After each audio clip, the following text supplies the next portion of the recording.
If you want to learn how pre-engagement meetings can help you win more work, stay tuned.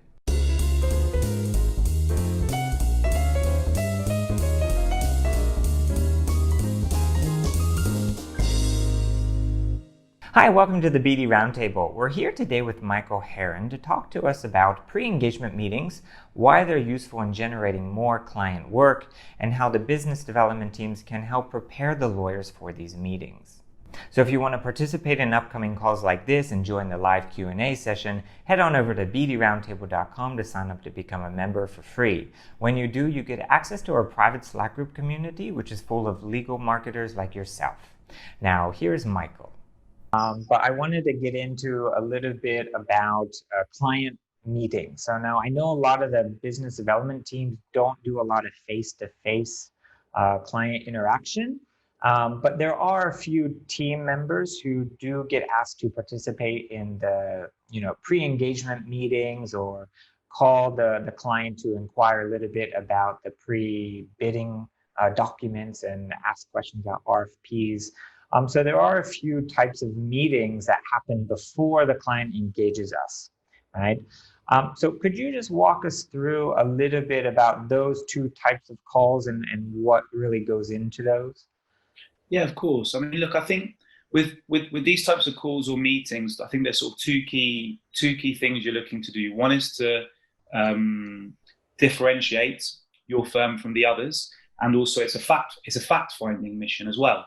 Because often if you've been invited, and Will, we've discussed this before, if you've been invited to bid or to be part of an RFP process, often the information that you're required to send in the template that they give you, it doesn't always give you the chance to differentiate. It's a very generic form.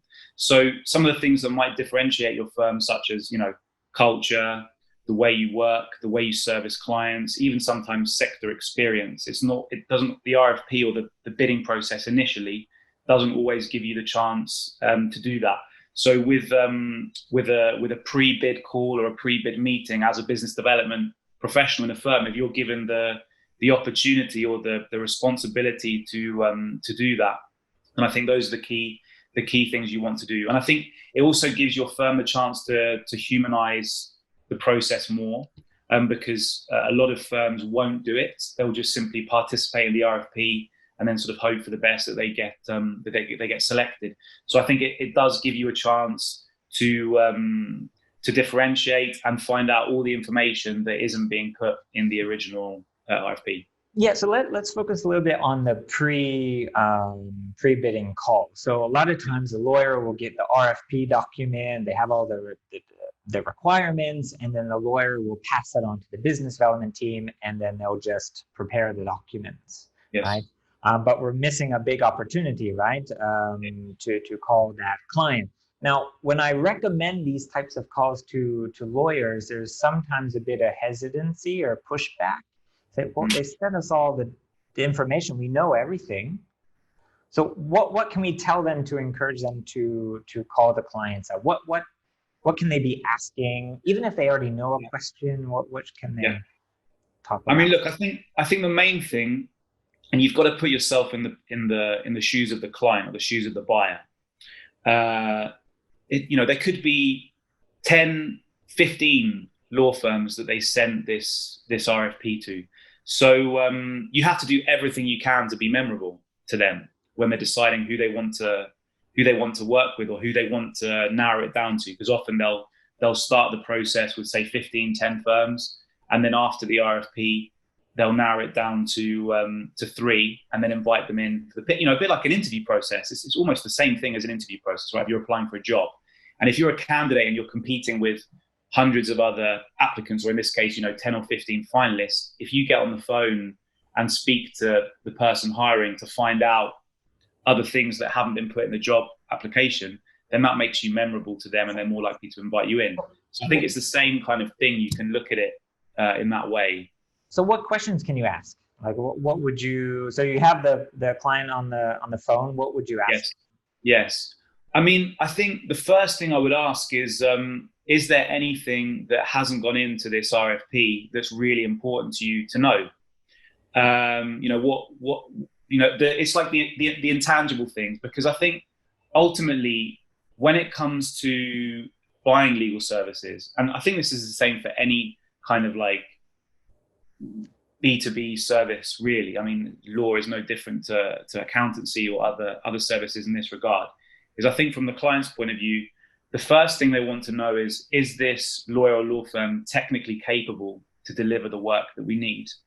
And then the second part is, do we trust them?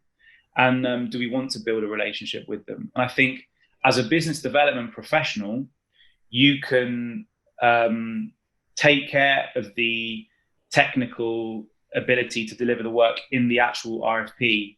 But then the other side of it, that human side, I think that's where you can really make the difference. And almost it gives you the chance to sort of reassure, because you can sort of say, this is where I think it really works. You can say something like, well, when we've participated in these processes before and been successful, we found that the client really appreciates us having had this pre-bid scope call, because it gives us a chance to fully understand the requirements and scope better than the other firms. So you can almost like be really assumptive about it, and let them know that this is what you do. You're used to winning these things a lot, and I think that will create a good impression. Yeah, and there's a little bit of psychology in that, because you're kind of priming them with the idea that you've already done this sort of work and it's been successful. Yeah. Would this be a good opportunity to talk about fees, or maybe not specifically on the fees, but maybe on how price sensitive they are, and maybe, open it up that maybe, we could work with you on how you want to structure things? I mean, it depends on the client, because some clients, when they do an RFP, they're just looking for the lowest fee possible, depending on the sophistication of the transaction or whatever it is. For other clients, if you demonstrate, let's say it's a pharmaceutical company, just for argument's sake, and they're looking for a law firm that has a lot of experience in pharma, and you can prove to them that you're the best in the market in pharma because you've got the most experience. You're rank band 1 in Chambers, whatever, Legal 500, whatever. Somehow you demonstrate that reputation, and you're the most expensive. They will still buy if that's what they're looking for. So it depends what they want, and that's why I think it's important. You should definitely ask, but you can ask in a way that doesn't come across where you're saying, well, we want to be flexible with you, because it may not be the primary consideration. I think it's important to find out what the primary considerations are, and for them to sort of try and prioritize them for you as well. Because fees are obviously a consideration, clearly. You don't want to be too over everyone else, but if you are the best, if it's a type of pitch where you're that confident because you're the best in a certain area, then clearly fees is not going to be the main issue in them deciding. And it's also a good opportunity for you to weed out the kind of clients that you don't want. Right. So are there any red flags that we should be watching out for in these meetings, or even in the? Yeah, it's a good question. So in terms of an RFP, what you can look out for, if you're worried that maybe it's not a real bidding process, they're just looking to get information for free, or they want to put pressure on their existing law firm or panel of law firms to drive down the fees. I think the key things you can look for in terms of red flags are, one, if you've had no previous contact with that company before, or the person, and obviously it's important to do a check, obviously a conflict check as well before you start the process. Two, whether the request has come from an individual in that company or just like an info at email address. That can also be a red flag. And three, the time you're given to respond. If you're given a very short time frame, say 48 hours, then usually that's an indication that it could be not real. And I think that is a consideration you have to make, and sometimes it's an awkward conversation with the partner, because sometimes the law firms, the partners feel automatically obligated to participate in every RFP, and they'll sometimes see it as your job as a business development professional. That's what you do. And they'll say, oh, we win some, we lose some. And, that's fair enough. That's their right. But I think also we have the responsibility as BD professionals in law firms to say, well, look, if there isn't a possibility we're going to win, or if it's not real and we're just giving this information away for free, at the end of the day, I'm doing most of the work. But you as partner X, partner Y, you're still going to have to review it. You're still going to have to do some work, and that's lost billable time for you. And I think it gives you credibility internally as well. If you can at least have that conversation and do it in a way that's saying, look, I'm not saying this to you because I want to get out of having to do the work. It's not about that. It's more, look, do we really think this is real and that they're going to take us seriously? And then, like you were saying as well, Will, is it winnable? And if it is winnable, is it actually work we want? Are we going to be able to charge the fees we're used to? Is it the type of client we want? So I think, it comes down to the culture internally you have at your law firm as to whether this can work or not. But I think if we're going to be doing our job as professionally as we can, then it's our duty, I think, to challenge, our colleagues, our partners, and get them thinking about these things, because sometimes they're just on autopilot and they don't think about these things. Yeah, I think it's up to the BD teams to kind of say, hey, wait a second, maybe we should be doing this, or have we called them yet? And get them thinking about that. So, all right, so let's say we've done the pre-screening calls, we've sent the RFP, and now they want to set up a meeting, maybe pre-COVID in the office, or maybe on a Zoom call. So we know that we're in the running, and maybe there's 2 or 3 other law firms who they're having a meeting with. So how do these meetings run? What is the role of the lawyer, and what is the role of the BD? What sort of questions should we be asking? What are your thoughts on those types of things? Yeah, it's a good question, and I guess it depends on what information went into the bid. I mean, I think, look, ultimately, it's that analogy with the job interview, isn't it? If you're down to 3 candidates and you're being invited in to be effectively interviewed face to face, then it's just coming down to chemistry.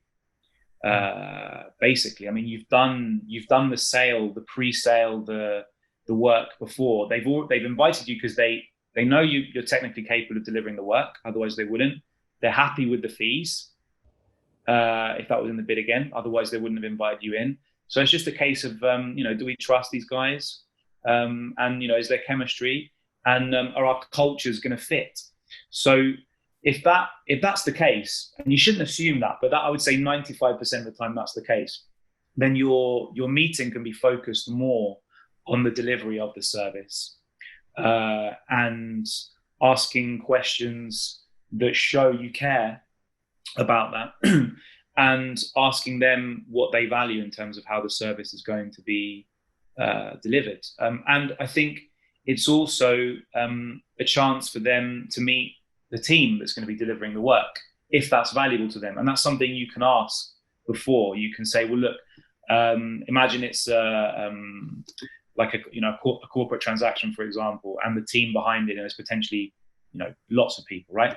But there could be 2 or 3 partners, and then maybe 15 associates. Obviously, you're not going to bring 20 people to a meeting, but what you can ask them is, would you like us to bring some of our team to the meeting so you can meet the people behind that you might be working with? And that can be a good thing because they'll feel that team presence and that they're going to be taken care of really well. So I think it just depends on how the bid process has gone and what the purpose is of that meeting. And often, if it's in a bid, then it's just about chemistry and understanding how the service is going to be delivered, making sure that the partners are going to be available. Again, it depends on what's important to them, and you have to ask that before and during. Right. Now, all of the BD blogs and marketing blogs and legal blogs say, okay, when you go into these meetings, you got to understand the client's business. Mm-hmm. Okay, fine. But the lawyers are not going to sit down, an hour before the meeting to Google the client's business or see what issues they have. So I think that's where a BD team can come in and really provide a value to the lawyers in that regard, right? So what should we as a BD team be looking for? What sort of research should we be bringing to those meetings or delivering to the lawyers to pass on? Yes. I mean, as much as possible. And where do we go to find it? Yeah, it's a good question. I mean, I think if it's a relatively big company, then obviously you can go on their website, you can go on their LinkedIn channel, see what they've been posting, see what news has been communicated about them, see the type of operations they've been doing or where they're based, who the key people are. But I often think that what's equally important is to do research about the person or people that you're meeting with as well, because again, it's like that thing. If you've got to that stage in the process, then they already know that you're capable. You'd have had to demonstrate a lot of that information, in the track record that you'd have had to have given, 3-year track record typically will be asked in these bids, won't they? For companies in their sector you've helped in similar situations before. So you can kind of demonstrate that sector knowledge, and then it's about the knowledge of the business. But I think that the research has to be done on the individuals as well. And there's common ground you can find that will help, that might help the lawyer, especially if it's a general counsel. Did they go to the same law school? Have they got connections in common? Do they have any interests in common? On a personal level, that can help. Things about their career. So maybe they've worked at another company which were a client before, or a law firm where they know people. And these are little things you can just bring up in the meeting or refer to. So it's almost like, you can give your colleagues like a pack of information. But what I always think, and I've made this mistake before, for example, I've taken clients from Portugal to London to meet with prospective clients, and I've prepared this roadshow, this huge document with information about each prospective client and company or whatever, and I've given it to them. But the only time they'll read it is when I'm sitting on the plane with them and I make them read it. So unless they read it, there's no point in preparing anything for them, unless you're actually going to be able to say things in the meeting, in which case you can contribute. So I would say you can over-prepare because you don't want to overwhelm the partner with information. I think just a couple of things that will help them establish credibility, show that you've done the research. I think that's really helpful. But I think it's equally important to do that research on the individuals you're meeting, as well as the company as a whole. Okay, and you did mention about delivery of service, things to mention, how you want to communicate. Are there any other points or topics that the lawyer should raise as a point of fact in these meetings?